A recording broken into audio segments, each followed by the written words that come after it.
इधर एक बेहद भावुक खबर आपको बता दें, एक तरफ बेटी की विदाई और दूसरी तरफ मां की मौत। रणथंभौर से ये बड़ी और हृदय विदारक सूचना सामने आई है। T-84 एरोहेड की मौत की सूचना मिल रही है। तो एरोहेड की मौत की सूचना आ रही है। कुछ देर पहले ही एरोहेड की बेटी RBT 2507 को मुकुंदरा शिफ्ट किया गया है और उसके कुछ देर बाद ही एरोहेड की मौत की खबर मिल रही है।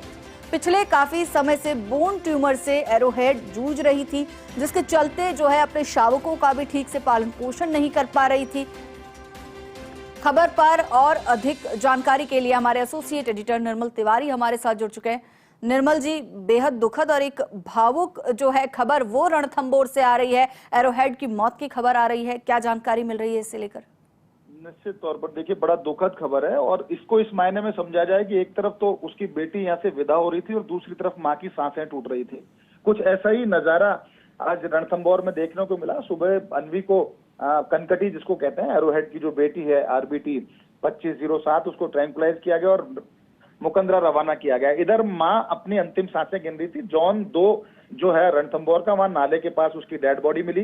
ट्रैकर्स को जैसे ही सूचना मिली, क्योंकि लगातार वो आपको सबको पता है कि 2-3 साल से उसके बोन ट्यूमर है। इस बीच में उसको 2-3 बार ट्रैंकुलाइज करके इलाज भी दिया गया, उसको बेड भी दिया जाता था, लेकिन लंबा सर्वाइव कर नहीं सकी। और खास बात देखिए कि जो मछली जिसके नाम से रणथंभौर को जाना जाता है, उस मछली की नातिन है एरोहेड। मछली की बेटी कृष्णा और कृष्णा की बेटी एरोहेड T-84 अब दुनिया में नहीं है।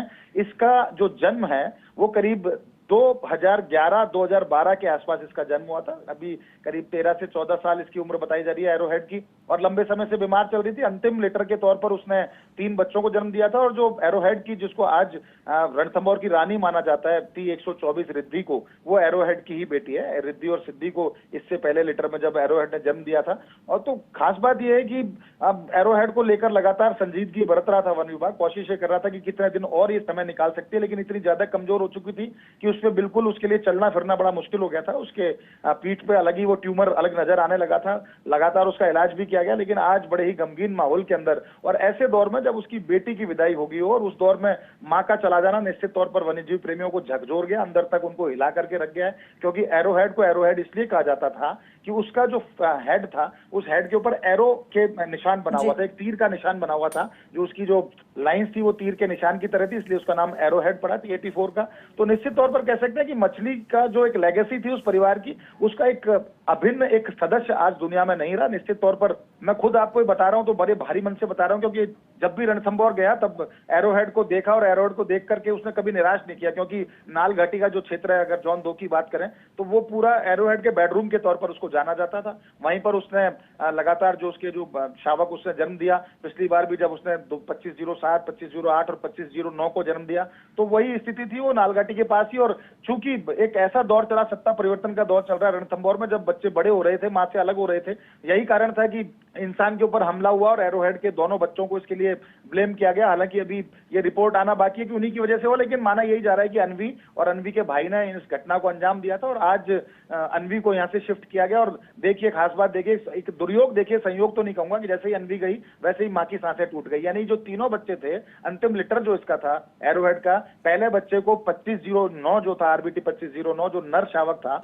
उसको करौली शिफ्ट किया गया था। उसके बाद 2508 उसको रामगढ़ विषधारी शिफ्ट किया गया था और 2507 अन्वी यानी कनकटी, जिसने 2 घटनाओं को अंजाम दिया था, कार्तिक और देवेंद्र चौधरी जो रेंजर थे, उनकी मौत की जिम्मेदार मानी जा रही थी, उसको आज जब मुकंदरा के लिए शिफ्ट किया गया, रवाना किया गया, तो मां ने अपनी सांसें तोड़ दी। तो निश्चित तौर पर एक बड़ा गमगीन माहौल है। कुछ ही देर में उसके, अब चूंकि शव को रिकवर कर लिया गया, कुछ देर में उसका पोस्टमार्टम किया जाएगा और उसके बाद राजबाग चौकी पर उसका अंतिम संस्कार भी कर दिया जाएगा। लेकिन जब हमारी बातचीत अभी अनूप केआर जो वहां के फील्ड डायरेक्टर हो रही थी, तो उनकी भी आंखें नम थी, उनका भी गला भर चुका था। वो भी कह रहे थे कि एक लेगेसी, एक युग का अंत हो गया, क्योंकि एरोहेड ने कभी भी आने वाले वन्यजीव प्रेमियों को, शोध छात्रों को, फिल्म मेकर्स को, किसी को भी निराश नहीं किया। वो सबको दिखती थी और ऐसा एक फ्रेंडली माहौल में दिखती थी, जिसको लेकर के तमाम लोग उसके साथ जुड़े हुए हैं। तो आज हमारी तरफ से और हमारे पूरे चैनल की तरफ से, फर्स्ट इंडिया न्यूज की तरफ से सादर श्रद्धांजलि एरोहेड को और मछली की उस लेगेसी को जिसको एरोहेड आगे बढ़ा रही थी। उम्मीद है कि भविष्य में इस तरह का कोई पुनरावृत्ति ना हो जब किसी बाघ को ऐसा बीमार होना पड़े, क्योंकि कुछ दिनों पहले ही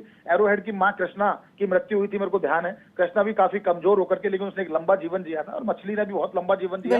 एरोहेड हालांकि उसके मुकाबले उतना लंबा जीवन नहीं जी पाई, लेकिन निश्चित तौर पर सादर श्रद्धांजलि एरोहेड को। और एरोहेड का जो योगदान रहा है रणथंभौर के अंदर, उसने रिद्धि सिद्धि जैसे यहाँ 2 बड़ी अच्छी मादा बागिन दी है, उसने अभी 3 शावक ये दिए, तो निश्चित तौर पर उसके योगदान को कभी भुलाया नहीं जा सकता। सादर नमन हिमाद्री, हम तो यही कहेंगे। लेकिन आज बड़ा ही गमगीन माहौल है, एक तरफ बेटी की विदाई और एक तरफ मां की दुनिया से विदाई। बिल्कुल निर्मल जी, और अंतिम तस्वीरें भी एरोहेड की हम दिखा रहे हैं, और बेहद भावुक मन से रणथंभौर भी एरोहेड को विदाई देगा, क्योंकि सबसे ज्यादा साइटिंग की जाने वाली टाइग्रेस वो मानी जाती थी। बहुत बहुत शुक्रिया आपका इस जानकारी के लिए।